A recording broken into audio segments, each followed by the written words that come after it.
Hello, everyone.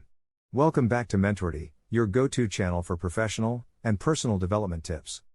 I'm Vinay, and today, we have an essential topic to discuss: best practices for writing professional emails. Whether you're a seasoned professional or just starting your career, mastering email etiquette is crucial for effective communication. So, let's dive right in. Importance of professional emails. Before we delve into the best practices, let's understand why writing professional emails matters. In the digital age, email remains a primary mode of communication in the business world. Sending a well-crafted email showcases your professionalism, attention to detail, and respect for the recipient's time. It can leave a lasting impression and open doors to new opportunities. Now, let's move on to the first best practice.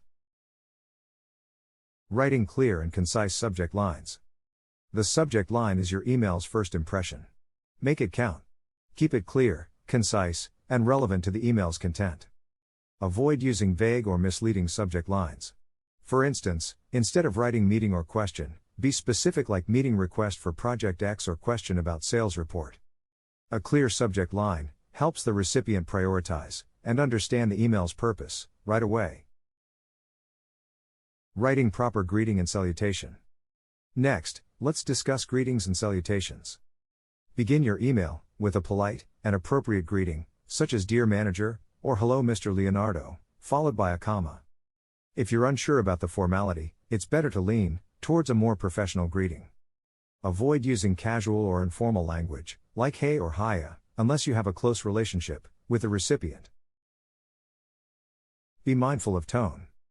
Now, pay attention to the tone of your email. It's crucial to strike a balance between being polite and assertive. Avoid using overly formal or aggressive language, as it can be off-putting. Stay positive and respectful, even if you're addressing an issue or concern. Reading your email aloud before sending it can help you gauge the tone and ensure it comes across as intended. Write organized and structured content. Nobody likes to read lengthy, unorganized emails. Keep your content well structured and to the point. Use paragraphs to separate different topics and make it easier to read. Consider using bullet points or numbered lists for important information or action items. Remember, brevity is key while ensuring all necessary details are included. Don't forget proofreading and editing. Grammar and spelling mistakes can undermine the professionalism of your email. Always proofread your emails before sending them. Look for typos, grammatical errors, and punctuation mistakes. If possible, read your email with fresh eyes or ask a colleague to review it. Remember, a well-written email reflects positively on your attention to detail. Respect recipient's time. Respecting the recipient's time is crucial, especially in a professional setting. Be mindful of the length of your email and keep it relevant. If your email requires a response or action, clearly state what you expect and set a reasonable deadline if applicable. Avoid sending unnecessary follow-ups. Instead, use a gentle reminder if required. Always use formal closing and signature. As we come to the end of our email, it's essential to close with a formal sign-off.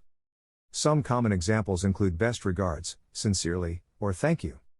After the closing, add your name and relevant contact information, such as your phone number and job title.